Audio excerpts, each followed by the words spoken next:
আমরা পৃথিবীতে এসেছিলাম ভগবান শ্রীকৃষ্ণের সেবা করতে, কিন্তু সেই শ্রীকৃষ্ণের সেবার কথা ভুলে গিয়ে আমরা নানা রকম অসৎ সঙ্গে আমরা মিশেছি এবং অপরাধ কাজ করে চলেছি।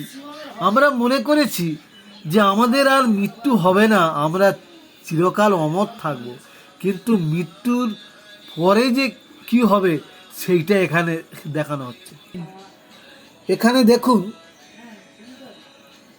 জমালয়ে কীভাবে গরম তেলের উপর মানুষকে ছেড়ে দেওয়া হচ্ছে।